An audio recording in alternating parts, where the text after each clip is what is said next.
بسم اللہ الرحمن الرحیم وبہ نستعین وہو خیر المعین وصلی اللہ علی سیدنا محمد وآلہ الطاہرین۔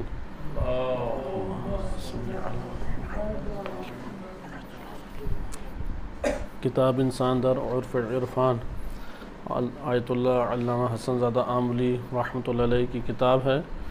اس کے اصل نمبر 12 پہ ہم پہنچے تھے۔ اصل نمبر 12 ایک طولانی اصل ہے اور اس میں ہم نے ایک حصہ مطالعہ کیا تھا۔ آج انشاءاللہ تعالی اس کا دوسرا اور اختتامی حصے کو ہم ملاحظہ کریں گے۔ ابتدائی حصے میں ہم نے اس چیز کو پڑھا کہ ایک قوس نزولی ہے اور ایک قوس صعودی ہے۔ قوس نزولی اور قوس صعودی علم عرفان کی یہ اصطلاح ہے۔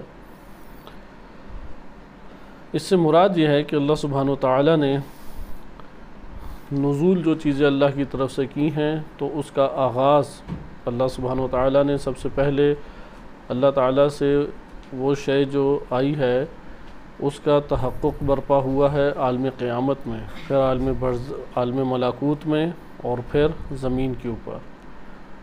اس کو قوس سے، جس طرح سے بریکٹ کا آپ نشان لگاتے ہیں، قوس سے مراد وہ کمان کی مانند اسے قوس کہتے ہیں، تو اس کو کہتے ہیں نزول اللہ کی طرف سے، ان للہ۔ اور اب اسی طریقے سے دوسری بریکٹ کی مانند اسے ذکر کیا جاتا ہے کہ قوس صعودی ہے۔ قوس صعودی کے اعتبار سے جو سب سے پہلے تھا قوس نزولی میں وہ سب سے آخری بنے گا، لہذا پہلے عالم ملکوت بمعنی عالم برزخ آئے گا اور پھر عالم قیامت ہے۔ پھر ہم نے اس جگہ پہ یہ مطالعہ کیا کہ اللہ سبحانہ وتعالی انسان کے اوپر فضل فرماتا ہے اور انسان کے طہارت اور پاکیزگی کی بنیاد پہ عالم بالا سے، عالم امر ہے، عالم عقل ہے، یہاں سے اس کے اوپر عنایات ہوتی ہیں۔ اس عنایت کو انسان کے وجود میں جب وہ القاء ہو تو قوت خیال اسے شکل بنا دیتی ہے، کوئی صورت اسے عطا کر دیتی ہے۔ اس صورت و شکل کے ماوراء حتماً معنی موجود ہے جو اللہ تعالیٰ کی طرف سے عنایت کیا گیا ہے۔ تو قوس نزولی سے انسان اپنے حواس کے ذریعے سے شکار کرتا ہے حقائق کو۔ حقائق جس طرح اس دنیا میں آپ مثلا آنکھ کے ذریعے سے دنیا کے حقائق کو پکڑتے ہیں اور پھر نفس کے حوالے کرتے ہیں، حس ہے، قوت باصرہ ہے، اور وہ پھر نفس کے حوالے کرتا ہے اور نفس حقیقت میں دیکھتی ہے۔ اسی طرح کان ہے کہ وہ لہروں کے ذریعے سے اس دنیا میں بہت ساری آوازوں کو پکڑ کے حصے سامعہ اور قوت سامعہ کو دیتی ہے اور اس کے ذریعے سے نفس پھر ادھر کی معلومات لیتا ہے۔ بس مادی جہان کی معلومات نفس کے شکار میں آ رہی ہیں قوت حواس خمسہ ظاہری کے ساتھ، جسے 5 سینسز کہتے ہیں، اور ان قوا کے ذریعے سے۔ اسی طرح عالم بالا سے انسان شکار کرتا ہے۔ اس کو آپ تفصیلی طور پہ گزشتہ دروس میں مطالعہ کر چکے ہیں، لہٰذا ایک تفصیلی چیپٹر ہے کہ کسی مورد میں انشاءاللہ تعالی آیا تو اس کو ہم ایک حد تک پڑھیں گے، اور طہارت خیال اس کا موضوع بنتا ہے۔ کیسے طہارت خیال حاصل کی جائے؟ کیونکہ اگر ہم چاہتے ہیں کہ حقائق ہمیں اللہ تعالیٰ کی طرف سے عنایت ہوں، تعلیم ہمیں اللہ تعالیٰ کی طرف سے عنایت ہو، تو ضروری ہے کہ ہم تزکیہ نفس، تہذیب نفس اور معرفت کے مراحل طے کریں۔ جتنی خیال کی قوت طاہر ہوگی اتنے شفاف طریقے سے اور اتنے صاف طریقے سے حقائق کو انسان دیکھ سکتا ہے۔ بالکل اسی طریقے سے کہ جتنی قوت انسان کی آنکھ میں زیادہ ہوگی اور رکاوٹیں کم ہوں گی اتنے شفاف اور واضح طریقے سے اس مادی جہان کے حقائق انسان دیکھ سکتا ہے۔ لہذا طہارت خیال ایک اہم موضوع ہے۔ علامہ حسن زادہ آملی رحمۃ اللہ علیہ کی ایک کتاب ہے مراتب طہارت۔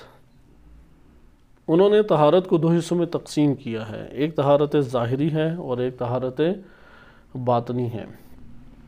طہارت ظاہری کو بھی ضروری قرار دیا ہے کہ اگر یہ نہ ہو تو طہارت باطنی بھی حاصل نہیں ہوتی، حتیٰ کہ عبادات کا مقدمہ یہ طہارت ظاہری کو قرار دیا گیا ہے کہ انسان نجاسات کو اپنے سے دور کرے، پاک اور پاکیزہ لباس پہنے، پاک اور حلال جگہ کے اوپر غصبی نہ ہو اور حلال جگہ کے اوپر اس کی عبادت قبول ہے۔ ظاہری طہارت کا بڑا دخل ہے۔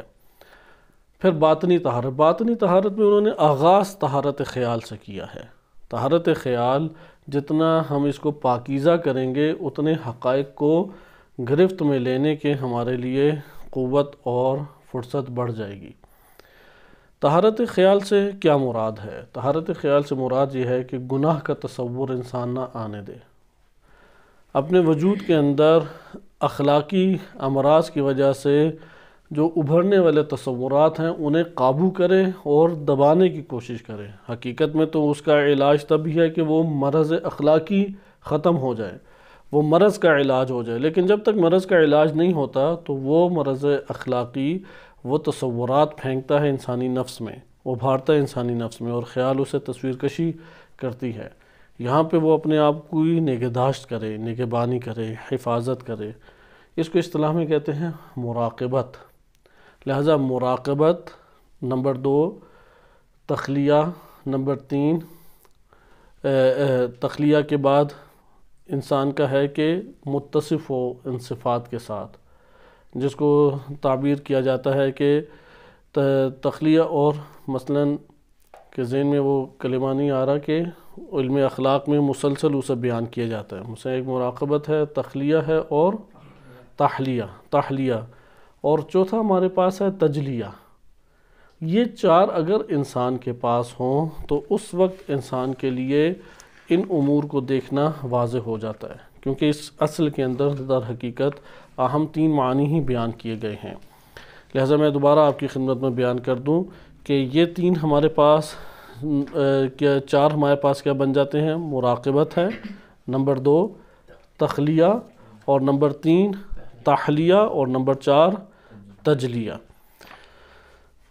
مراقبت کے بارے میں کہتے ہیں، اور اس کو شارحین نے بھی ذکر کیا ہے اس کتاب کے، علامہ حسن زادہ عاملی رحمۃ اللہ علیہ کے جو شاگرد ہیں انہوں نے اس امر کو ذکر کرتے ہوئے بیان کیا ہے کہ اگر یہ 4 کوئی شخص مراحل طے کر لے تو اس کے لیے مکاشفات آشکار ہو جائیں گے، اور طہارت کی وجہ سے وہ بہت سارے حقائق تک رسائی حاصل کرنے میں آہستہ آہستہ کامیاب ہو جائے گا۔ اس لیے کیونکہ مکاشفات خود ایک بہت اہمیت کا حامل مرحلہ ہے، اور انسان جو ہے اس سے بہت سارے حقائق کی معرفت حاصل کرتا ہے۔ مراقبت کے اندر اگر آپ اس کی ابتدائی معلومات لینا چاہیں تو مراقبت سے مراد ہے کہ انسان نگہداشت کرے، انسان حفاظت کرے، کیونکہ انسان کے لیے سب سے پہلے جو سفر شروع ہوتا ہے، اگر وہ ایک نیک عمل انجام دینا چاہتا ہے یا گناہ کو انجام دینا چاہتا ہے، تو سب سے پہلے جس امر کا شکار ہوتا ہے وہ ارادہ اور اس کی نیت ہے، اور ارادہ اور نیت کی بنیاد پہ اس کے وجود میں مختلف قسم کے تصورات قائم ہوتے ہیں، مختلف چیزیں انسان کے ذہن میں ابھرتی ہیں۔ اگر ایک انسان مراقبت کو صحیح طریقے سے انجام دے اور اس میں اپنے وجود کے اندر جو اس کے لیے غیر ضروری چیزیں انہیں وجود میں نہ آنے دے، حفاظت کرے، تو یہاں پہ عالم بالا سے یا حقائق نزول کر کے اس کے وجود کے اوپر جلوہ گر ہوتے ہیں، اور یہاں پہ انسان انہیں سمجھ سکتا ہے۔ قوت خیال اسے اگرچہ شکل دیتی ہے لیکن انسان اسے سمجھ سکتا ہے، دیکھ سکتا ہے، جان سکتا ہے۔ بس مراقبت اہم چیز ہے۔ مثلا مراقبت کا ٹاپک ہے تفصیلی، سیر و سلوک کا پہلا قدم ہی کیا ہے؟ مراقبت۔ اگر کسی نے عملی طور پہ قدم اٹھانا ہے، عملی طور پہ رشد کرنا ہے، تو اس کے لیے سب سے پہلی چیز کیا ہے؟ مراقبت ہے۔ لہذا مراقبت کے باب میں بہت کچھ لکھا گیا ہے، علم اخلاق نے لکھا ہے، عرفاء نے لکھا ہے۔ اس کا اگر خلاصہ کریں تو یہی ہے، گناہ اولاً صادر نہ ہو انسانی وجود سے۔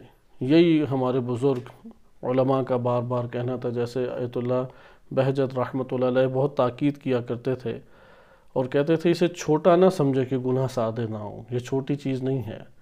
انسان اولیاء میں سے شمار ہونا شروع ہو جاتا ہے اگر گناہ کا دروازہ بند کر دے، اور گناہ کا دروازہ اس وقت تک نہیں کھلتا جب تک نفس اندر سے گناہ انجام نہ دے۔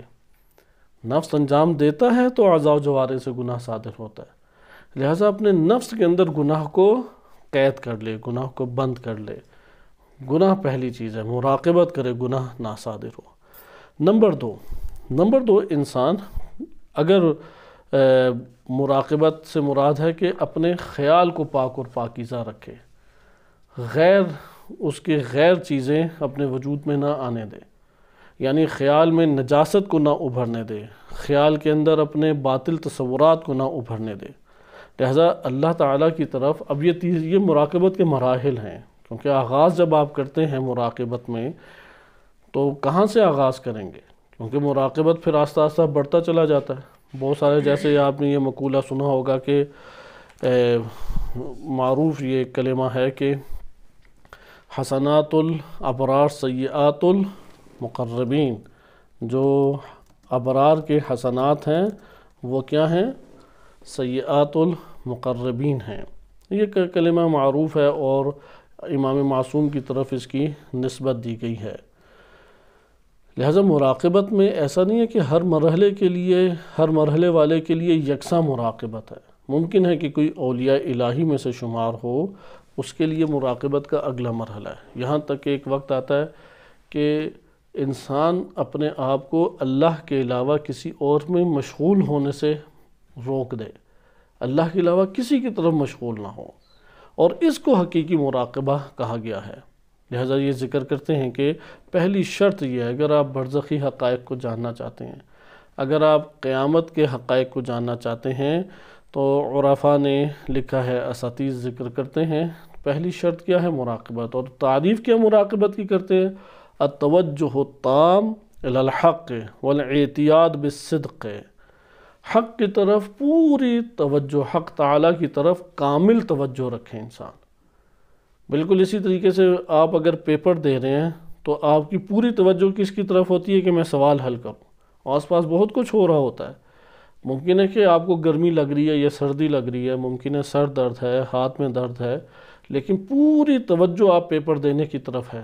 اسے کہتے ہیں توجہ التام الی الحق، حق کی طرف، حق تعالیٰ کی طرف آپ کی کامل توجہ، اور صدق کے ساتھ آپ اپنے آپ کو عادی بنائیں، صدق سے تعلق جوڑیں، سچائی سے آپ تعلق جوڑیں۔ بس یہ آپ نے اس جگہ پہ دیکھا کہ اب یہ آگے کا مرحلہ ہے۔ ہم تو ابھی گناہ کے مرحلے میں تھے کہ اس سے بچ جائیں تو مراقبت اسی سے کریں تو بڑی بات ہے۔ تو آغاز گناہ سے ہوتا ہے کہ گناہ سے آپ ترک گناہ کریں، یہ مراقبت کا آغاز ہے۔ لیکن مراقبت میں اب آگے بڑھتے جانا ہے۔ جب گناہ کو ترک کریں گے تو پھر خیال میں بھی گناہ کو ترک کریں۔ خیال میں جب گناہ کو ترک کریں گے، تصورات میں گناہ کو ترک کریں گے، تو آپ پائیں گے کہ آپ بہت ساری چیزوں میں مشغول ہیں، پھر آپ اللہ کے لیے بھی کر رہے ہیں اور غیر اللہ کے لیے بھی ایک عمل کو انجام دے رہے ہیں۔ ادھر آپ نیت کو اپنے خالص کریں گے، پھر اس طرح سے آگے بڑھتے جائیں گے، اور ایک وقت آئے گا کہ فقط اور فقط اللہ کی طرف توجہ ہے، غیر اللہ کی طرف توجہ کرنے سے اپنے آپ کو بچائے رکھنا، پھر یہ مراقبت کہلائے گی۔ لہذا مراقبت کے اپنے مراحل ہیں، جتنے مراحل طے کرے گا اتنے حقائق آشکار ہوں گے، اس کے لیے اتنی حقیقتیں آشکار ہوتی چلی جائیں گی۔ یہ ہمارے پاس آ گیا پہلا مرحلہ کہ جس میں آپ نے ملاحظہ کیا کہ مراقبت ایک عرفانی حالت سے انسان کو دوچار کر دیتی ہے۔ دوسری شرط ہے تخلیہ۔ تخلیہ کہتے ہیں مذموم اوصاف سے اپنے آپ کو کنارہ کش کر لینا، مذموم اور قبیح اوصاف، اس سے اپنے آپ کو خالی کرنا، تخلیہ خالی کرنا ہے۔ علماء اخلاق و عرفاء کا کہنا ہے کہ تحلیہ یعنی آراستہ کرنا، زینت کرنے کو کیا کہتے ہیں؟ تحلیہ، صحیح ہے؟ حل کہتے ہیں زینت کرنا، ایک شے سے آراستہ اپنے آپ کو کرنا۔ تخلیہ کہتے ہیں خالی کرنا، تخلیہ خالی کرنا، اردو میں یہ لفظ چلتا بھی ہے، تخلیہ کرنا یعنی خالی کرنا۔ تحلیہ اسی کے وزن کے اوپر ہے، اپنے آپ کو آراستہ کرنا مختلف چیزوں سے، اپنے آپ کو متصف کرنا۔ علماء و عرفاء کا کہنا یہ ہے کہ تحلیہ سے پہلے تخلیہ، ان دونوں میں سے پہلے کس کو انجام دیں؟ کہتے ہیں کہ تخلیہ بالا تر ہے۔ اس کی مثال ایسی ہے کہ اگر آپ کے پاس ایک بڑی قیمتی چیز ہے، کیونکہ تحلیہ میں آپ اعلیٰ ترین اوصاف و اعلیٰ ترین اخلاق و عادات سے اپنے آپ کو آراستہ کرتے ہیں۔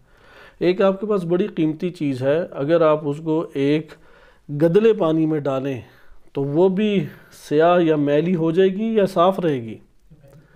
تو اس لیے وہ کہتے ہیں کہ پہلے اس ظرف کو صاف کریں کہ جس میں آپ نے اس چیز کو ڈالنا ہے۔ اگر ظرف کو صاف نہیں کریں گے تو جو چیز بھی اس میں ڈالیں گے وہ اس کے ساتھ ملاوٹ پیدا کر لے گی اور سیاہ یا گندگی پیدا کر لے گی۔ اس لیے تحلیہ پہ زیادہ زور ہے، تخلیہ پہ زیادہ زور ہے۔ تخلیہ یعنی بری عادات کو ترک کریں، بری صفات کو ترک کریں۔ مثال کے طور پہ بعض ایسے امور ہیں کہ جو حرام کے دائرے میں ہیں لیکن ہمارے نفس کے ساتھ وہ امراض لگے ہوئے ہیں، اسے ترک کریں۔ تکبر ہے، حسد ہے، لالچ ہے، خوف ہے بے جا، یا اسی طریقے سے انسان کے وجود کے اندر بہت سارے اور مجرمانہ اوصاف پائے جاتے ہیں کہ انسان اپنا محاسبہ کرتا رہے تو اسے یہ معلوم ہوتا چلا جائے گا۔ محاسبہ کا مطلب ہے کہ آپ کا ہر دفعہ میڈیکل ٹیسٹ کرانا، جیسے میڈیکل ٹیسٹ کراتے ہیں کہ کیا مجھے مرض ہے یا نہیں، اور بھرپور طریقے سے کراتے ہیں۔ جو مریض مرض سے ڈرتا ہے، کوئی انسان مریض ہونے سے اور مرض سے ڈرتا ہے تو وہ اپنے میڈیکل اور اپنی صحت کے امور کا بڑا خیال رکھتا ہے۔ اسی طریقے سے ان روح کو بھی صحت چاہیے، جو اس میں جتنا حساس ہوگا اتنا اپنے آپ کو بچائے رکھے گا۔ اسے کہتے ہیں محاسبہ۔ محاسبہ تمام کی تمام مرحلوں میں ضروری ہے، چاہے مراقبہ ہو، چاہے تخلیہ ہو، چاہے تحلیہ ہو، چاہے تجلیہ ہو، تمام مراحل میں کیا ہے؟ ضروری ہے محاسبہ۔ اور ائمہ اہل بیت علیہم السلام کی اس قدر محاسبہ کے بارے میں روایات ہیں اور احادیث ہیں کہ ایک پوری کتاب ہمارے پاس بن جاتی ہے، اور صحیح سند احادیث ہمارے پاس باقاعدہ وارد ہوئی ہیں۔ بس آپ نے دیکھا کہ محاسبہ انسان کو اپنے وجود میں کرنا چاہیے۔ الکافی میں پورا ایک چیپٹر ہے محاسبۃ العمل، محاسبۃ العمل پورا ایک چیپٹر ہے۔ ایک حدیث میں اس میں سے آپ کے لیے پڑھ دیتا ہوں کہ حدیث صحیح سند احادیث میں سے ہے یہ، کہ جلد نمبر 2 صفحہ 454 میں ہے۔ امام کاظم علیہ السلام فرماتے ہیں لیسا منا، اس شخص کا ہم سے تعلق ہی نہیں ہے۔ لیسا منا، ہم سے تعلق اس شخص کا نہیں ہے۔ کس شخص کا؟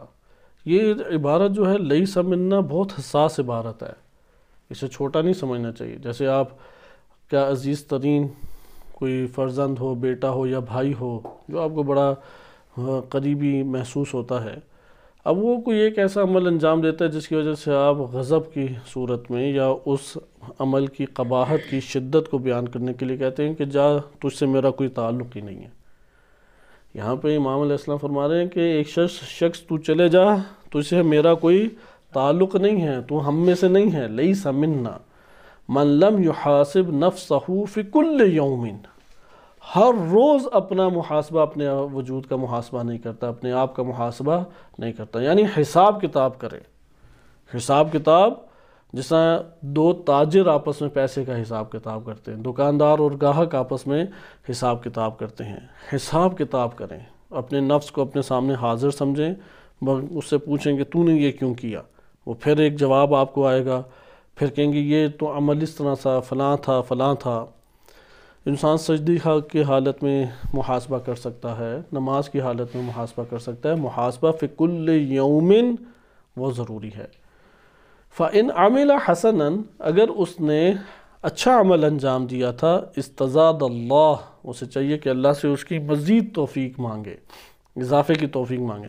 وَإِنْ عَمِلَ سَيِّئًا، اور اگر اس نے برا عمل انجام دیا تھا، استغفر اللہ منہ وتاب الیہ، وہ اس برے عمل سے اللہ کی بارگاہ میں استغفار کرے اور توبہ اللہ تعالیٰ سے کرے، اللہ تعالیٰ سے بار بار توبہ کرے۔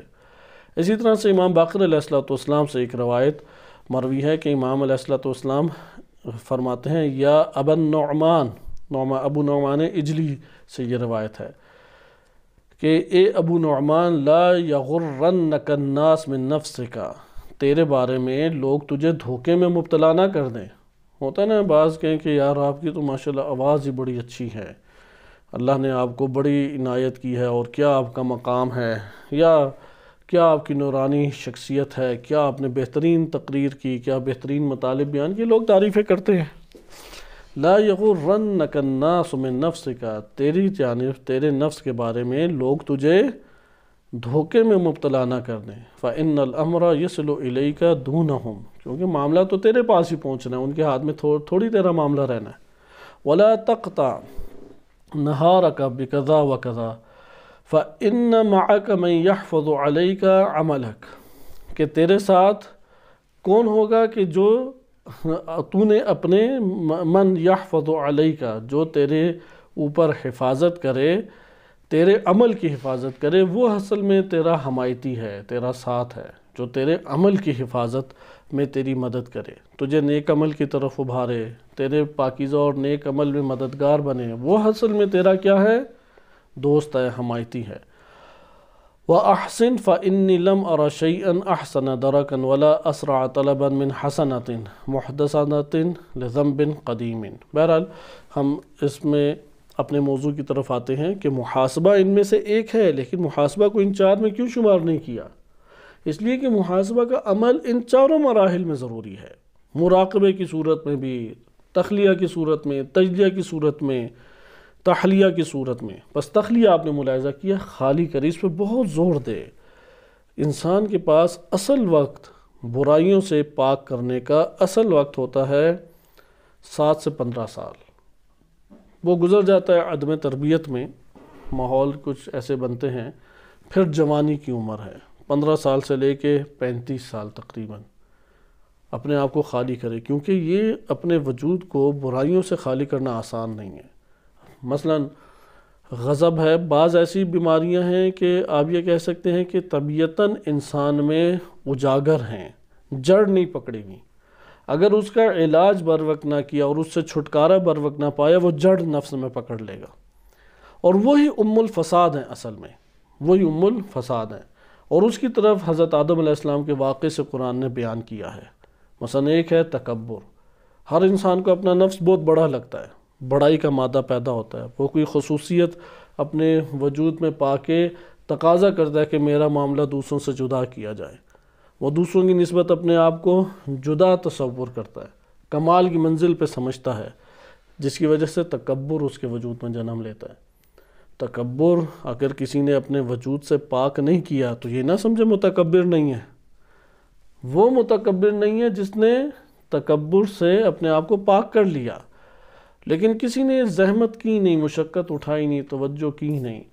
حالات کی طرف اللہ تعالیٰ ایک تربیت ہر انسان کی تربیت کرتا ہے، ایسے حوادث اسے پیش آتے ہیں کہ جہاں پہ اس کے نفس کو ذلت کا سامنا کرنا پڑے، ہر انسان کی زندگی میں، مرد ہو یا زن ہو، چھوٹا ہو یا بڑا ہو، جب اس کو ذلت کا سامنا کرنا پڑتا ہے اور وہاں پہ وہ اللہ کی حدود میں اپنے آپ کو رکھنے میں کامیاب ہو جائے، مرض تکبر کا علاج شروع ہو جاتا ہے۔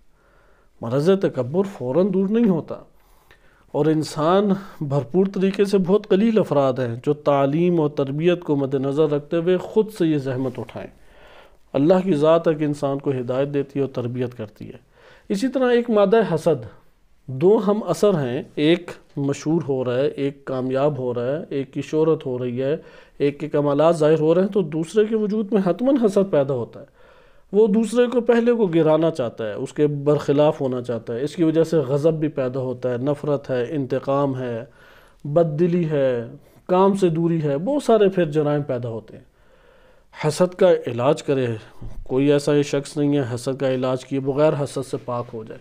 ایک اسی طریقے سے اللہ کی تربیت ہے، اسے ایسے معاملات اپنی زندگی میں پیش آتے ہیں کہ وہ دو راہے میں کھڑا ہو جاتا ہے، یا حسد کا شکار ہو کے ان امراض کے مطابق عمل کرے، یا صبر کرے اور اپنے علاج نفس کرے، حسد کا پتہ لگا کے، جذبات کا پتہ لگا کے اپنے نفس کو ہی کوسے، اپنے نفس کو بٹھائے، نفرت کے جذبے کو، غصے کے جذبے کو۔ مثلا ایک جگہ پہ اس کی خدمت کرنا پڑ جاتی ہے یا عزت احترام کرنا پڑ جاتا ہے، اور نفس تو وہاں پہ باغی ہوگا، وہ حتماً وہاں پہ اسے انجام دے، حتماً انجام دے، ادھر حسد کی بیماری آہستہ آہستہ ختم ہوگی۔ اسی طرح ہے لالچ، حرص، اکٹھا کرنا چاہتا ہے مال دنیا۔ مثلا کھانا ہم نے ایک پلیٹ ہے، نفس ہمیں خواب دکھائے گا کہ یار 4 پلیٹوں کا اہتمام کرو، وَإِلَّا کیسے تم گزارا کرو گے؟ وہ زیادہ کو دیکھے گا سکون پائے گا، تھوڑا دیکھے گا بے چین ہوگا، مضطرب ہوگا، پریشان ہوگا۔ یہ طبع انسانی ہے۔ وہاں پہ انسان برکت کی اللہ سے دعا کرے، اپنی استطاعت کے مطابق کوشش کرے، فضول خرچی سے اپنے آپ کو بچائے، بیجا پن سے بچائے۔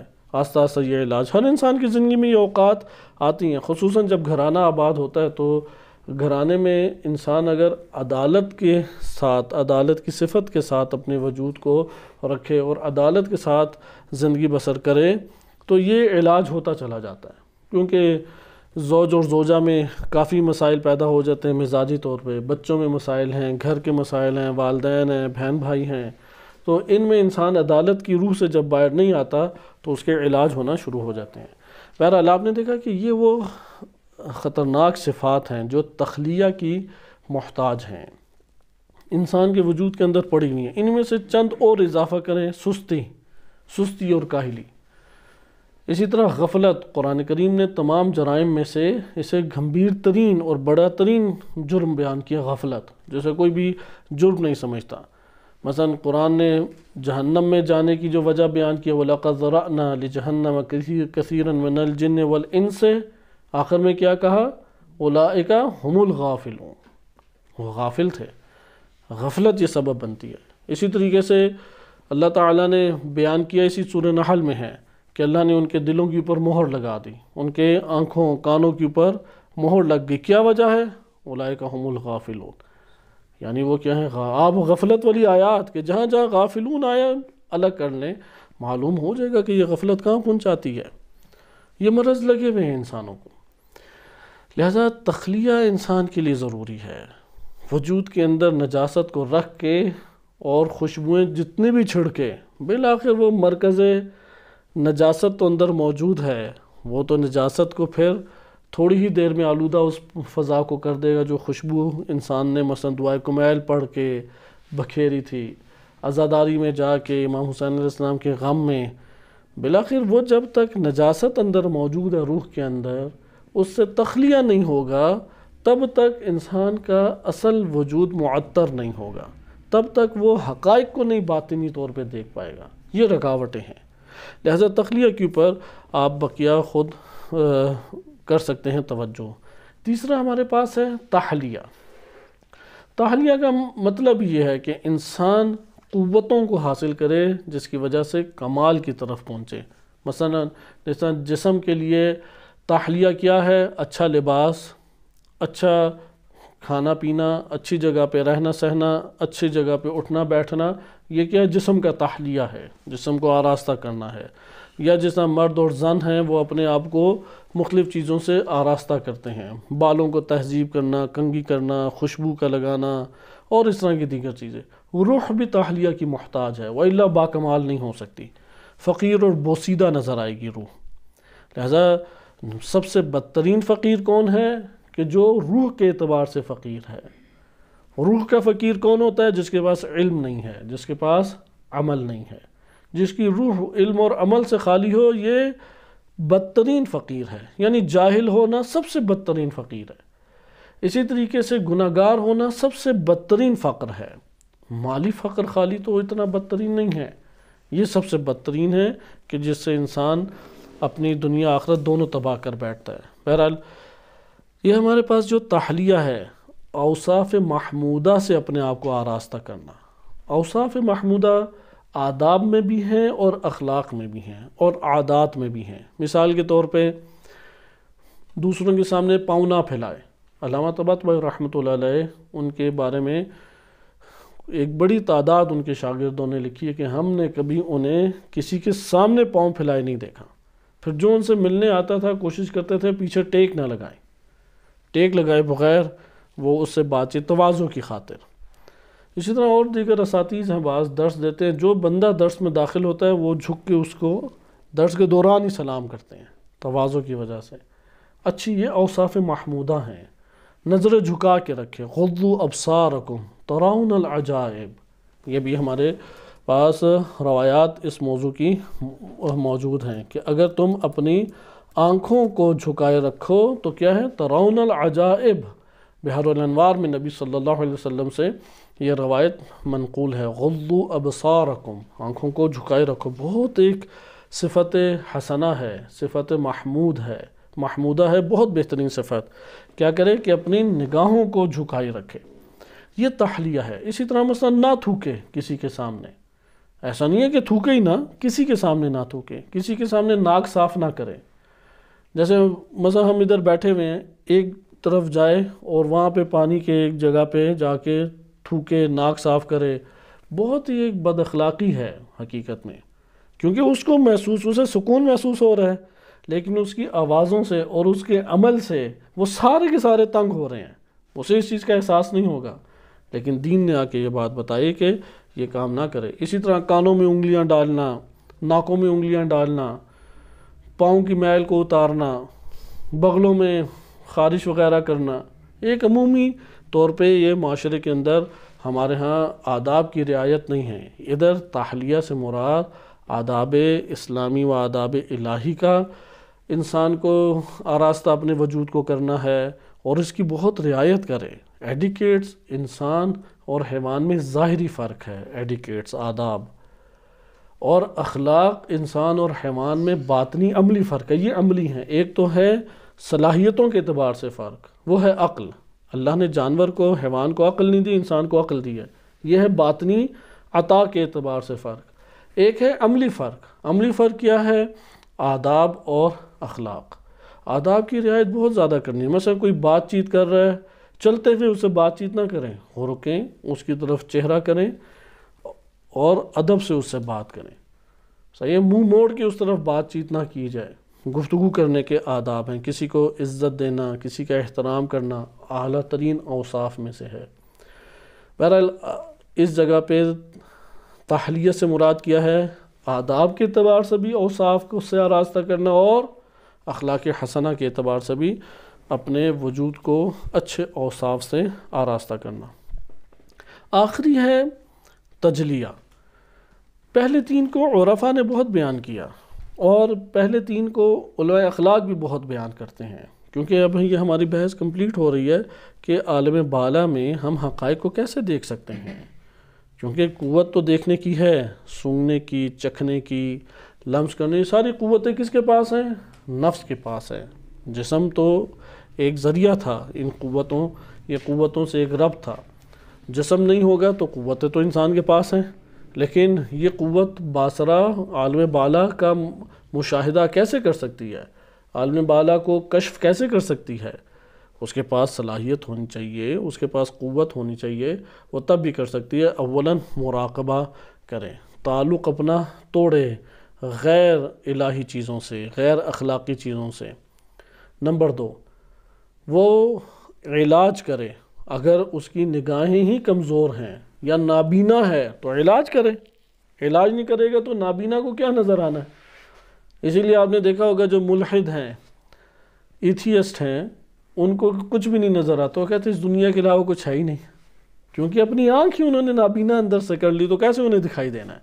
یہ یونیورسٹیز کے عموماً پڑھے لکھے لوگوں کی حالت آج کے دور میں ایسی ہوتی جا رہی ہے۔ اس وقت پاکستان بھی ایک خطرناک سطح کے اوپر آتا چلا جا رہا ہے۔ ایک ہمارے عزیز دوست ہیں، گلگت سے ان کا تعلق ہے، معروف ادھر کے عالم اور خطیب ہیں، تو تذکرہ کر رہے تھے، تو انہوں نے بتایا کہ پوچھا کہ کیا حالات آپ کی طرف کے جاری ہیں، تو انہوں نے کہا بہت ہی خراب اور بدترین حالات ہیں۔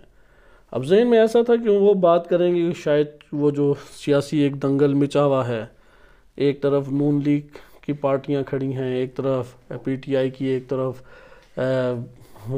پیپلز پارٹی کی، اور اس طرح سے انہوں نے اس کا تذکرہ نہیں کیا۔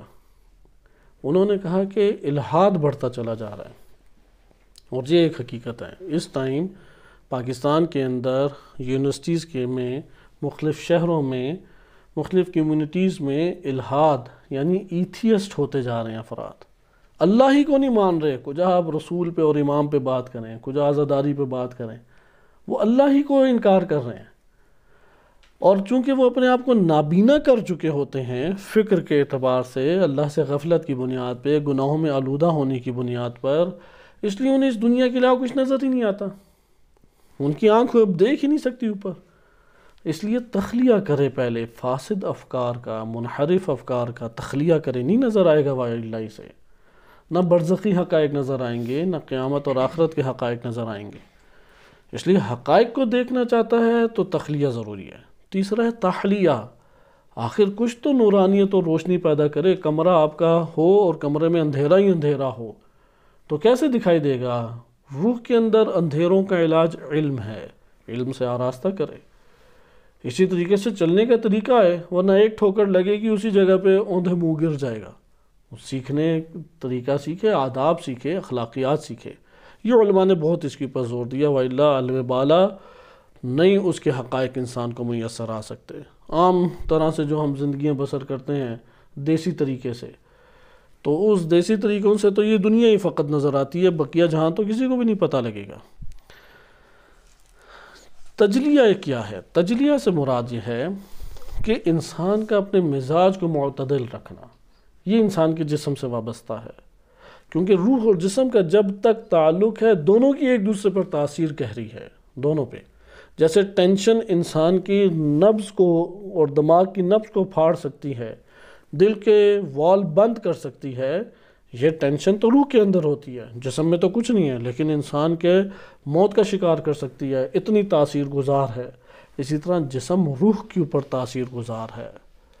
اگر انسان چاہتا ہے کہ وہ عبادت انجام دے نماز شب کی، لیکن اپنے سونے کے اوقات کو مرتب نہ کرے تو کیسے جاگے گا؟ وہ جاگ بھی جائے تو جاگا ہوا نہیں ہے، جاگا ہو بھی تو سو رہا ہے۔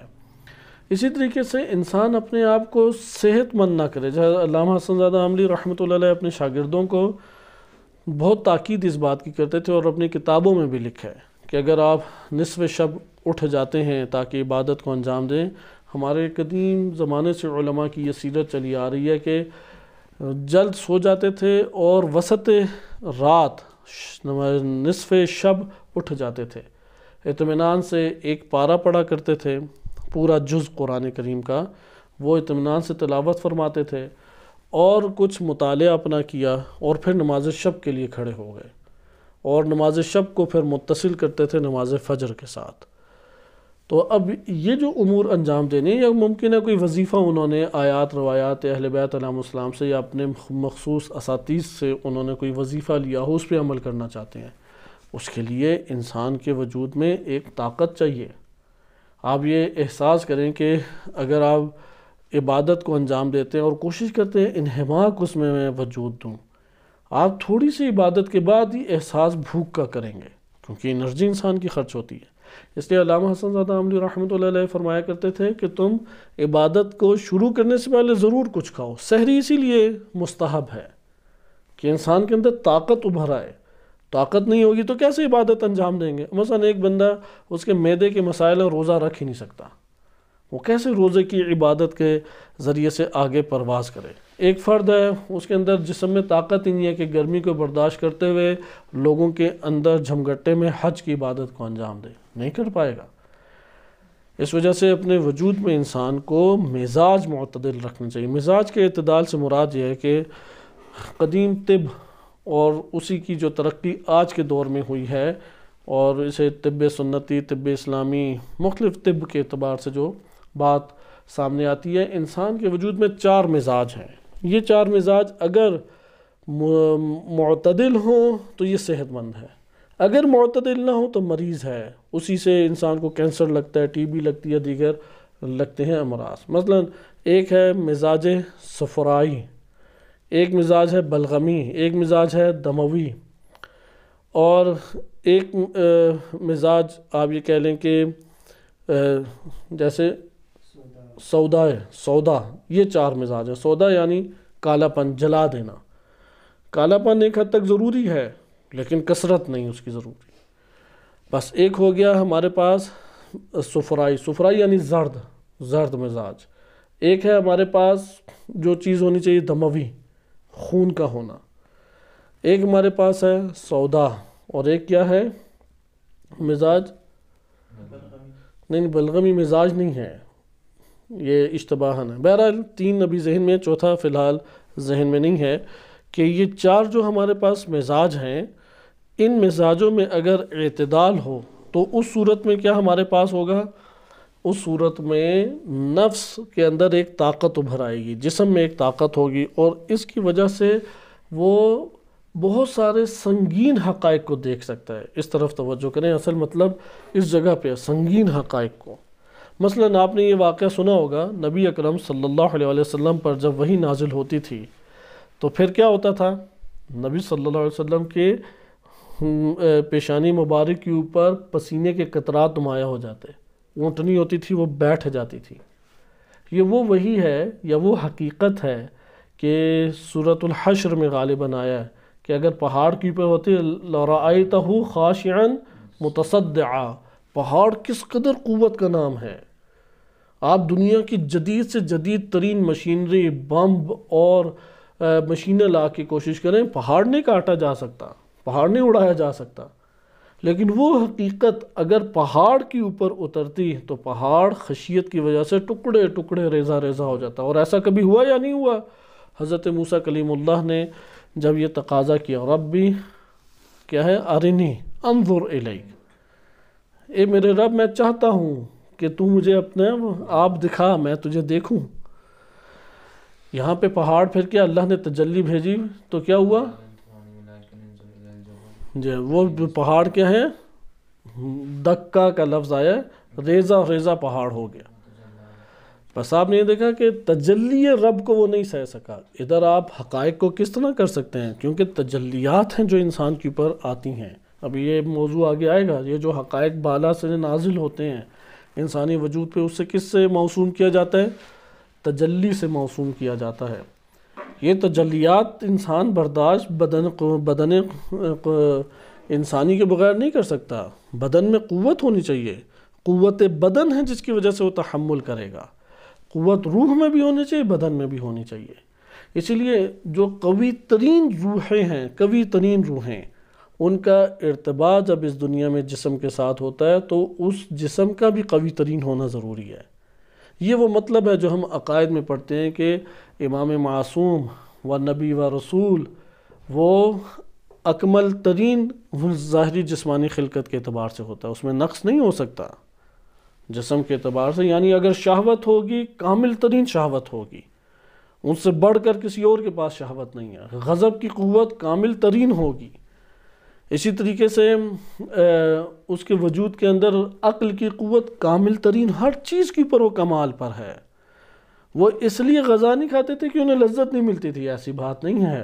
لذت جو انہیں ملتی تھی، چونکہ جو جتنا صحت مند اور جتنا قوی، اسے اتنی بہترین لذت کا احساس ہوتا ہے۔ لہٰذا شہوت کا اکمل ترین درجے کی حد تک انسان کے پاس ہونا یہ ایک نوع کمال ہے۔ شہوت کا شکار ہونا یہ نقص ہے، نہ کہ شہوت کا نہ ہونا کمال ہے۔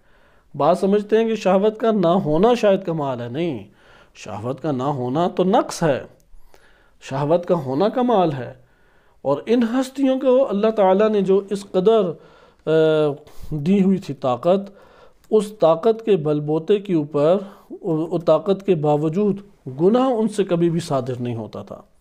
لہذا الکافی میں اس موضوع کی احادیث باقاعدہ موجود ہیں، نبی صلی اللہ علیہ وسلم یا اسی طریقے سے بقیہ اہل بیت علیہ السلام کے پاس، اہل بیت علیہ السلام سے متعلق ایک روایت الکافی میں، تاکہ تجلیہ کی یہ قیمت بھی پتہ لگے اور اس کے اندر جو ایک اہم نقطہ، عقائدی نقطہ نظر سے بھی ہمارے لیے موجود ہے وہ ہمارے لیے آشکار ہو جائے۔ صحیح سند ایک روایت ہے، نبی اکرم صلی اللہ علیہ وسلم سے یہ روایت منقول ہے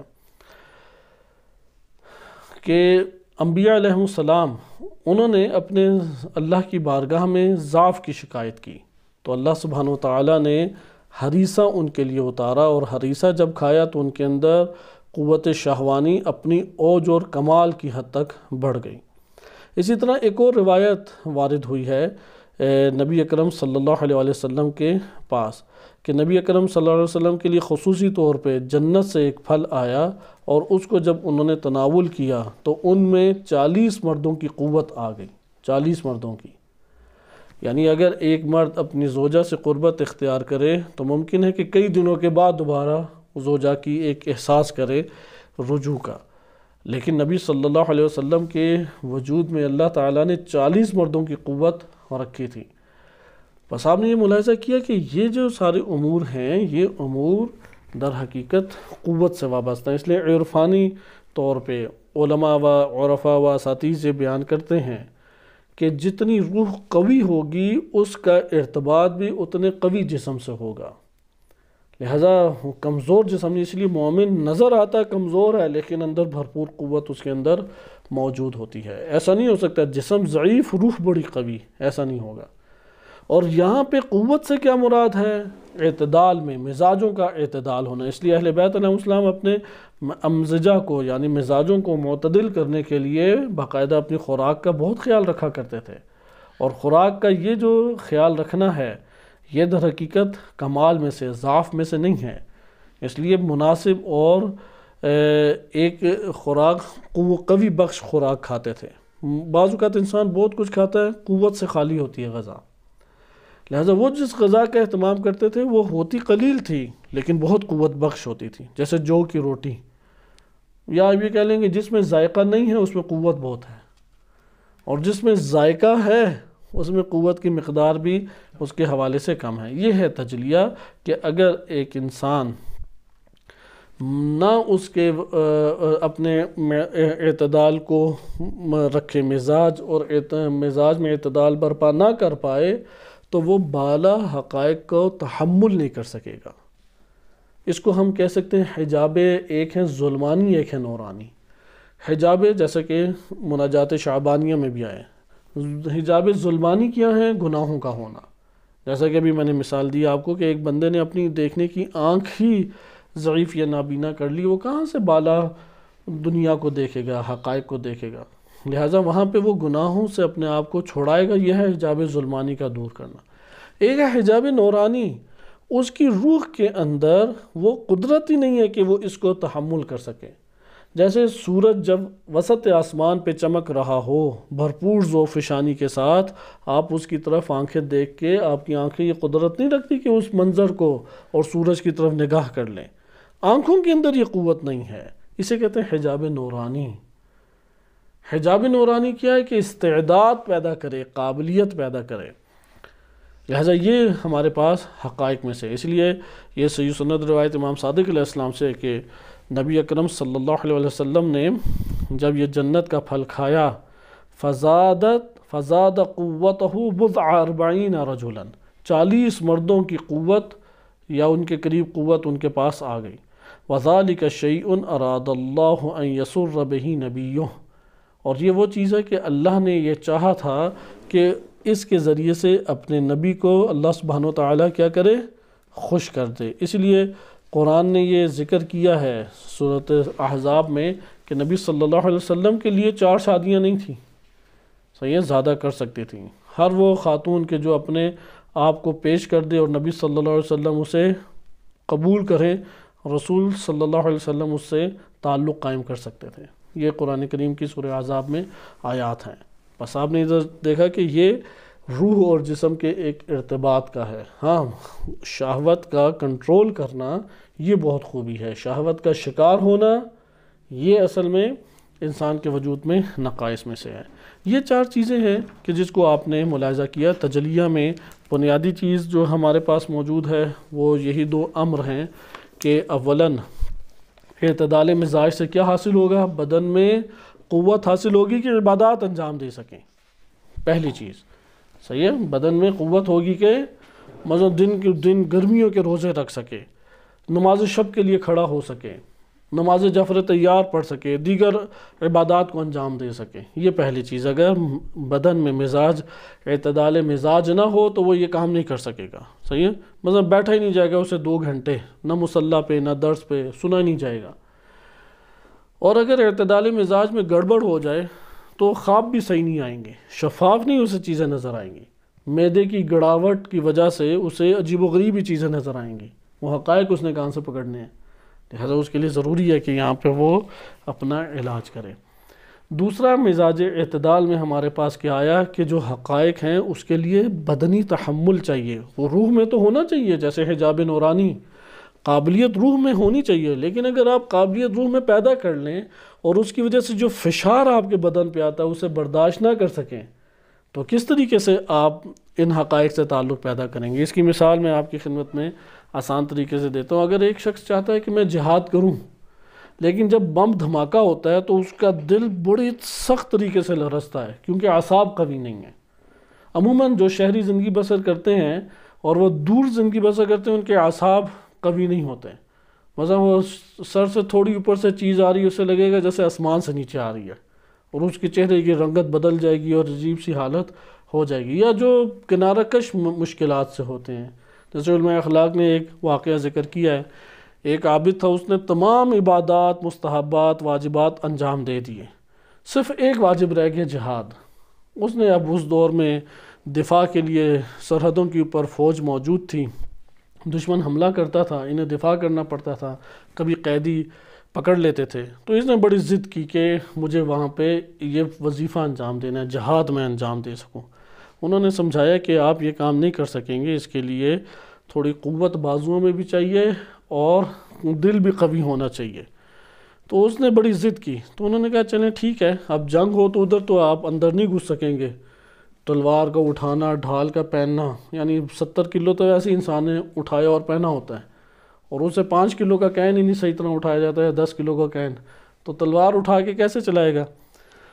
تو یہاں پہ انہوں نے کہا ہم نے قیدی پکڑے ہوئے ہیں، تو آپ ان قیدیوں کی نگہداشت پوری رات کریں، اور صبح سزا دینی ہے تو ایک کو آپ سزا دے دینا، وہ جو قاضی اس کے اوپر حکم لگائے گا، یہ جو شرعی طور پہ حکم لگتا ہے. انہوں نے کہا ہاں یہ بات ٹھیک ہے کہ میں رات کو پہرا دینے کا فضیلت تو حاصل کروں، بہت اس کا ثواب وارد ہوا ہے. تو انہوں نے 3 یا 4 مجرم پکڑے ہوئے تھے، ہاتھ پاؤں اس کے باندھے ہوئے تھے، اور اس کو چھوڑا ہوا تھا. تو وہ اب چند گھنٹوں کے بعد دوبارہ اس 10 چکر لگایا تو دیکھا وہ جو عابد تھا وہ زمین پہ گرا ہوا تڑپ رہا ہے، گھبراہٹ سے اس کا چہرہ جو ہے وہ زرد ہے، اور عجیب سی اس کی پر کیفیت خوف کی طاری ہے. تو وہ بڑی مشکل سے اسے پکڑ کے اٹھا کے ادھر لے کے آئے. تو ہوا کیا تھا، یہ جو مجرم تھے انہوں نے اسے ڈرانا شروع کیا، اونچی اونچی آوازیں نکالنا شروع کی. اس کا دل جو ہے وہ دھڑکنے لگ گیا. وہ ان کی اونچی آوازوں اور ان کی طرف سے جو وہ آگے پیچھے حرکتیں کرتے، اس سے اتنا خوف زدہ ہوا کہ وہ زمین بوس ہو گیا. اب اس کے وجہ یہ کیسے وہ عبادت جہاد انجام دے، جسم میں طاقت ہی نہیں ہے اس کے. اسی طریقے سے آج کے دور میں تو ایک بم پھٹتا ہے، ٹائر پھٹے تو چند سیکنڈ تک دل اس کا ہلتا رہتا ہے، یا انسان خوف کا عجیب شکار ہوتا ہے. جیسے یہ امین کے بارے میں آیا، مامون اور امین کی جنگ ہوئی تھی. تو امین کیونکہ ذہنی طور پہ بہت قوی نہیں تھا، تو مامون ذہین تھا شروع سے ہی، تو بہرحال امین کو ہرا دیا. تو یہ اپنے محل سے فرار کر گیا. اس کے ساتھ ساتھ ایک اس کا غلام یا خادم بھی تھا. انہوں نے ایک کمرے میں پناہ لی. اب وہاں سے مثلا وہ طاہر فوج کا جو لشکر کا سپہ سالار تھا وہ ڈھونڈ رہا ہے ہر جگہ، پتہ تھا پہنچ جانا ہے اس گھر تک. تو آئے ٹائم اس کو نا یہ خوف آ رہا ہے کہ اب میں پکڑا گیا، اب میں پکڑا گیا. اس کی وجہ سے اس کا دل بہت تیز ہلتا تھا. تو اب جب دل ہلتا ہے تو انسان طبی طور پہ کوئی چیز سے اب گلے لگانا چاہتا ہے. یہ ایک عام انسانی طبیعت ہے. جب انسان کو خوف ہوتا ہے تو وہ اپنے خادم کو زور سے گلے لگاتا، پھر اسے کہتا کہ جاؤ دیکھ کے آؤ. اب جب دیکھنے کے لیے اسے بھیجتا تو اب اس کی حالت بہت غیر ہو جاتی. تو پھر 8-10 تکیے اس نے منگوائے، کبھی 1-2 تکیوں کو زور سے اپنے بازوں سے باندھتا کہ دل کو قابو رکھے. اس کے وجود کے اندر نہیں تھا یہ اعصابی طور پہ قوت کہ وہ اس جو آیا ہے جگہ، جس جگہ پہنچا ہے، یا جو اس کے اوپر آفت پہنچی ہے، جس کا وہ سامنا، ماحول کا سامنا کر رہا ہے، جس آفت کا سامنا کر رہا ہے، اس میں اپنے آپ کو کنٹرول کر سکے. جیسے کہ روایات اہل بیت علیہ السلام میں مومن کی صحیح سند روایات میں یہ صفت بیان کی گئی ہے، مصیبت کے وقت وقار دکھانا یہ مومن کی صفت ہے. یعنی جب ہر طرف گہما گہمی پھیلی ہوئی ہے، یہ اپنے آپ کو نہ پریشان دکھائے، قابو میں اپنے وجود کو اندر سے رکھے. یہ مومن کی صفات میں سے ہے. بہرحال قتل ہو گیا امین. یہ تو ایک طرف ہمارے پاس آ گئی کہ یہ مواقع بھی اس طرح آتے ہیں. یہاں پہ جو مواقع آتے ہیں وہ آغا حسن زادہ عاملی کے واقعات میں انشاءاللہ آئے گا کہ ہم تھوڑا سا آگے بڑھیں. تو انہوں نے جو واقعات ذکر کیے ہیں، 27 اپنے واقعات اس کتاب میں ذکر کیے ہیں. ان میں سے ہم بعض واقعات پڑھیں گے. تنہائی میں بیٹھے ہوئے ہیں، اچانک بہت زوردار آواز انہیں سنائی دی، اور اس قدر زوردار آواز سنائی دی کہ کہتے ہیں اگر میرے اعصاب قوی نہ ہوتے میں بے ہوش ہو جاتا۔ ایسی جگہوں پہ بعض لوگ جو ہیں وہ نیم دیوانے بعض اوقات ہو جاتے ہیں۔ حقائق کے اعتبار سے ان چیزوں میں انسان کو چاہیے کہ اپنے آپ کو قوی رکھے۔ اگر یہ اعتدال نہ ہو، مزاج اعتدال نہ ہو، وہ انہیں نہیں سہ سکے گا۔ جیسا کہ آپ نے خطبہ متقین دیکھا، امام نے بیان فرمایا کہ اس کی روح اس کے بدن سے نکل جائے گی، اس کا بدن تحمل نہیں کر سکتا، اس کی روح میں اتنا اضطراب پیدا ہوا کہ مفارقت ہوگی بدن اور روح کے درمیان۔ لہذا یہاں پہ مزاج اعتدال ضروری ہے۔ ادھر ایک منافق بیٹھا ہوا تھا، اس نے کہا اچھا امام علی علیہ السلام کی کیوں نہیں ہوئی؟ امام علی علیہ السلام کی شخصیت بہت بازوؤں میں اور بدن میں ان کے قوت تھی، جتنی روح قوی اس کے لیے اتنا ہی مضبوط بدن چاہیے قوت کے ارتباط کے اعتبار سے۔ تو یہ تجلیہ کے عنوان سے آپ نے دیکھا، اس لیے صحت کا خیال رکھنا عرفان ہے نہ کہ دنیا داری ہے۔ آخری ایک نقطہ آپ کی خدمت میں ذکر کر کے، کیونکہ آج جو ہم نے بحث میں وارد ہونا تھا اس میں کامل نہیں وارد ہو سکے، ان چار کا بیان ایک مورد میں ہمارے لیے بالآخر ضروری تھا کہ مراقبت ہے، تخلیہ ہے، تحلیہ ہے اور تجلیہ ہے۔ اور خوف عموماً اعصاب کی کمزوری کی وجہ سے خوف بہت لاحق ہوتا ہے۔ خوف کے علاج میں اعصاب کا کمزور ہونا بہت زیادہ دخل رکھتا ہے۔ تو ایسی صورت میں کیا کیا جائے؟ اعصاب قوی کریں۔ مثلا کسی کو پتہ ہے کہ اس دروازے کے پیچھے بندہ کھڑا، اس نے ڈرانا ہے، وہ پھر بھی ڈر رہا ہے۔ اب یوں کیوں ڈر رہا ہے وہ؟ کیونکہ اعصاب اس کے کمزور ہیں۔ جیسے چھوٹے بچوں کے کمزور ہوتے ہیں اعصاب، فوراً رسپانس دے دیتے ہیں، چیخنے چلانے لگ جاتے ہیں۔ تو یہاں پہ بھی اس کی کیفیت ایسی ہوگی، اندھیرے سے ڈر جائے گا، آوازوں سے ڈر جائے گا، بعض اوقات خیالی آوازیں آنے لگ جائیں گی اسے۔ تو اعصاب کو قوی کرنے کے لیے پھر مزاج میں اعتدال پیدا کرے، ایسی دوائیوں کا، خوراک کا، سبزیجات ہیں، پھل ہیں، دیگر چیزیں ان کا استعمال کرے۔ یہ ہمارے الحمدللہ علماء میں رائج ہے۔ علماء اپنے اس اعتدال مزاج کے حوالے سے، فقہاء بالخصوص، وہ بہت اس حوالے سے احتیاط برتتے ہیں، اسی لیے ان کی ماشاءاللہ عمر بھی اللہ تعالیٰ کی عنایات سے طولانی ہوتی ہیں۔ جیسے اس ٹائم آغا آیت اللہ ناصر مکارم شرازی 96 ایئرز کے ہیں، آغا جعفر سبحانی بھی 94 ایئرز کے، آیت اللہ سیستانی بھی 90 یا 90 سے اوپر ہو چکے ہیں، اور آیت اللہ وحید خراسانی 100 سے بھی اوپر چلے گئے ہیں۔ تو آیت اللہ صافی گل پیگانی رحمۃ اللہ علیہ کی وفات 102 یا 103 عمر میں ہوئی ہے۔ تو ہم تو ابھی ان کے ایک حصے کو بھی نہیں پہنچے اگر اس طرح سے حساب کریں۔ تو وہ اس حوالے سے ماشاءاللہ خود آغا حسن زادہ عاملی 90 سال سے اوپر ان کی عمر تھی۔ تو اعتدال مزاج انسان کی اس نشوونما اور کمال کی منزل میں بہت دخل رکھتا ہے۔ اس کتاب میں ایک اور چیز ذکر کی گئی ہے، اور یہ مطلب دوسرا، بس یہ پہلا مطلب ہمارا اس اصل میں 3 مطالب مہم علامہ حسن زادہ عاملی رحمۃ اللہ علیہ نے بیان کیے۔ ایک تو یہی تھا کہ عالم بالا سے انسان کا مطالب اور حقائق کو لینا، اس کا آخری نقطہ آج ہم نے مطالعہ کیا۔ دوسرا نقطہ ہے برزخ میں بھی تکامل ہے، اور تیسرا نقطہ ہے کہ معاد جسمانی کے 12 اصول ذکر کیے ہیں۔ ابھی معاد جسمانی نہیں ذکر کیے، معاد جسمانی کی بحث کو پڑھنے کے لیے 12 نکات ہمیں سمجھنا ضروری ہیں۔ ان نکات کا بیان علامہ حسن زادہ عاملی نے آخر میں کیا ہے، وہ انشاءاللہ اگلے ہفتے آئے گا۔ لیکن یہ تکامل برزخ، تکامل برزخ کے اعتبار سے، کیونکہ حرکت اس مادی جسم کے ہمراہ ہے، حرکت مادی اجسام میں ہوتی ہے۔ اب اگلے جہان میں حرکت ہے یا نہیں؟ تو یقیناً یہ مادی حرکت تو نہیں ہو سکتی۔ ہاں ایک حرکت ہے جسے عرفاء کہتے ہیں حرکت حبی، اس کا تذکرہ انشاءاللہ تعالی آئے گا۔ حرکت حب، حرکت حبی، یہ حرکت ہمیشہ رہنے والی ہے۔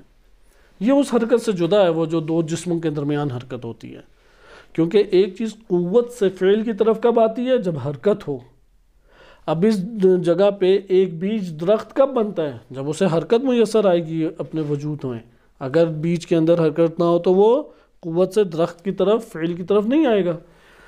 لیکن یہ حرکت مرنے کے بعد نہیں، کیونکہ یہ جسم تو ادھر رہ گیا، اگلا جو جسم عطا ہوا ہے وہ مادی نہیں ہے۔ تو عقل کے اعتبار سے ہمارے پاس کوئی دلیل موجود نہیں تھی کہ تکامل برزخی ہو، لیکن بعض ہمارے پاس احادیث موجود ہیں جس سے یہ معلوم ہوتا ہے کہ نہیں، تکامل برزخی ہے، کیونکہ عقل کی بھی ایک حدود ہے، وہ اس جگہ تک پہنچتی ہے۔ لہٰذا انہوں نے اس بات کا ادھر تذکرہ کیا کہ قرآن کریم اور شریعت میں بعض ایسے احکام ہیں جو بتاتے ہیں کہ اگلے جہان میں تکامل ہے، لیکن اس تکامل کی تفسیر عقل نہیں کر پائی۔ ملا صدرہ رحمۃ اللہ علیہ کیونکہ جامع شخصیت تھیں، عرفان ہے، فلسفہ اسلامی ہے، تمام علوم عقلیہ ہیں، علوم نقلیہ ہیں، ان سب کا انہوں نے احاطہ کیا، لہذا وہ ایک نو دلیل کو لے کے آنے میں کامیاب ہو گئے، اور اس کی تفسیر حرکت حبی کے ذریعے سے انہوں نے آگے بیان کی۔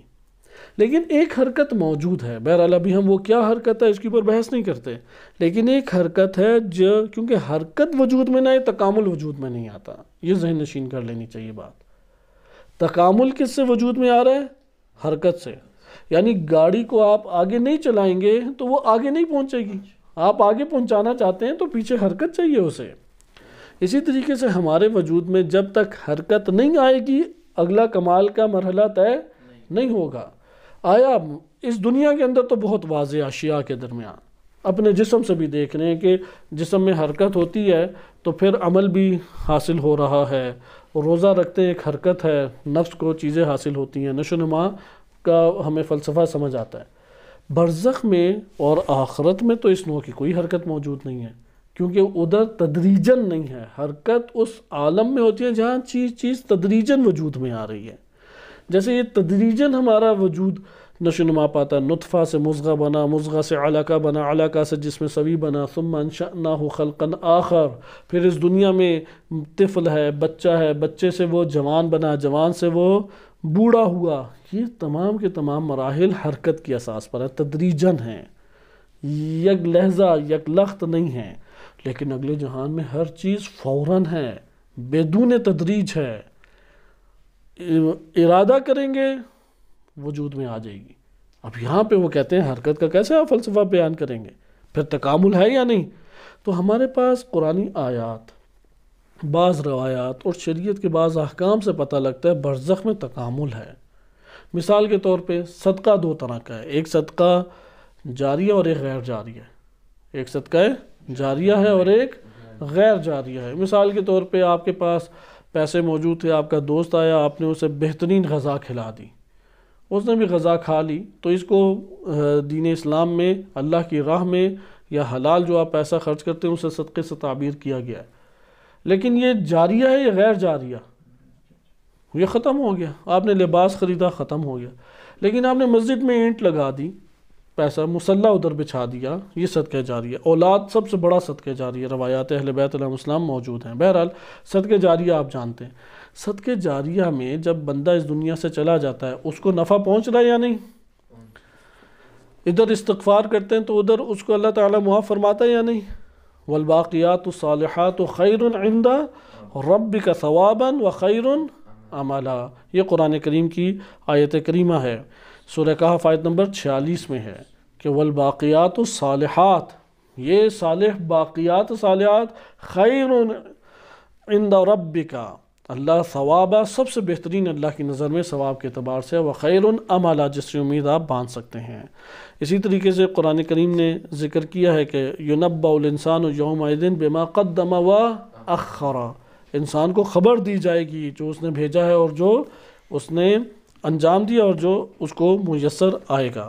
یہ ساری چیزیں بتاتی ہیں کہ انسان کا عمل اس دنیا میں منقطع ہو جاتا ہے، جیسے حدیث میں کلمات ہیں کہ قال اذا مات المؤمن انقطع عملہ، مر جاتا ہے انسان تو کیا ہوتا ہے؟ عمل منقطع، الا ثلاث، تین عمل منقطع نہیں ہوتے، صدقۃ جاریہ، پہلا صدقہ جاریہ، او علم ينتفع بہ، وہ علم جس کے نفع اٹھایا جاتا ہے، جیسے ابھی کتابیں آپ کسی کی پڑھ رہے ہیں، علامہ حسن زادہ عاملی رحمۃ اللہ علیہ کی پڑھ رہے ہیں، اس سے ہم نفع اٹھا رہے ہیں، یہ جاری رہتا ہے۔ وَوَلَدٌ صَالِحٌ يَدْعُو لَهُ، اور وہ صالح بچہ جو اس مرنے والے کے لیے دعا کرتا ہے۔ اب اس سے پتہ لگ رہا ہے کہ تکامل برزخی ہے۔ یہاں پہ یہ ذکر کرتے ہیں کہ اگرچہ ابن سینا نے یہ بات بیان کی ہے کہ تکامل برزخی کے حوالے سے وہ کہتے ہیں کہ برزخ میں تکامل عقل نہیں قدرت رکھتی کہ کچھ لے کے آ سکے، روایات ہمیں بتاتی ہیں، روایات نے اس مسئلے کو بیان کیا ہے۔ لہٰذا مشکل کہاں پر ہے کہ عقل نہیں بتاتی؟ کیونکہ حرکت وہاں پر ہوتی ہے، تکامل وہاں پہ ہوتا ہے جب قوت سے فعل میں آیا جائے، اور قوت سے فعل میں آنے کے لیے انسان کو حرکت چاہیے، اور حرکت اس دنیا کے اندر ہے۔ لہٰذا برزخ کے اندر اس حوالے سے قوت سے فعل کی طرف نہیں ہے کیونکہ مادہ نہیں ہے۔ تو یہاں پہ وہ کہتے ہیں کہ اس نقطے کو علامہ حسن زادہ عاملی رحمۃ اللہ علیہ نے تفصیلی طور پہ ذکر کیا ہے اور اس کی تشریح اس طریقے سے کی ہے، انسان مختلف اپنی زندگی میں تعلقات قائم کرتا ہے، مختلف طرح کے تعلقات قائم کرتا ہے۔ بعض تعلقات موت کے ساتھ ختم ہو جاتے ہیں، بعض تعلقات قائم رہتے ہیں۔ مثلا میں جسم کے ساتھ ایک تعلق گرم چیز کے ساتھ حاصل کرتا ہوں، مثلا گرم چائے پیتا ہوں، ایک گرم شے کے ساتھ میرا جسمانی تعلق قائم ہوا، آنکھ کے ذریعے تعلق قائم کیا، محبت کے ذریعے تعلق قائم کیا۔ بعض چیزوں سے میں تعلق قائم کر رہا ہوں مادے کے ذریعے سے، بعض چیزوں سے تعلق قائم کر رہا ہوں نفس کے ذریعے سے۔ یہاں پہ مادہ جب رک گیا تو مادی تعلقات ختم ہوئے، لیکن اسی مادے اور جہان کے ساتھ میرا نفس یہ طاقت رکھتا ہے کہ ایک نو تعلق پھر بھی قائم کر سکے۔ یہاں سے وہ بات آتی ہے کہ انسان مرنے کے بعد بھی اس دنیا میں ایک نو اثر انداز ہو سکتا ہے، جسے آپ توسل کے باب میں بھی بہت امور میں پڑھتے ہیں۔ ابھی اس کی تشریح نہیں کی، تشریح کسی اور مورد میں ہے کہ یہ اشارہ ہے۔ حل انہوں نے علامہ حسن زادہ عاملی نے جو پیش کیا وہ اس مشکل کا کیا ہے کہ انسان کا نفس بعض تعلقات جو ہیں وہ پھر بھی قائم رکھ پاتا ہے، صحیح ہے، بہت سارے تعلقات اس کے ختم ہو جاتے ہیں لیکن پھر بھی بہت سارے تعلق قائم رکھ پاتا ہے۔ اور ہم اس جگہ پہ شریعت کی اتباع میں بھی یہ کام کر سکتے ہیں کہ ہم شریعت کی اتباع کی وجہ سے برزخی تکامل کے قائل ہو جائیں، لیکن پھر بھی یہ ایک تشریح کا محتاج ہے۔ اس کی بقیہ تشریح انشاءاللہ تعالی اگلے درس میں آئے گی۔ انشاءاللہ اگلے درس میں ہم معاد جسمانی اور اس کے 12 اصول کہ جس کی وجہ سے معاد جسمانی کی بحث ہمیں سمجھ آ سکتی ہے وہ ہم مطالعہ کریں گے۔ وصلی اللہ علی سیدنا محمد وآلہ الطاہرین۔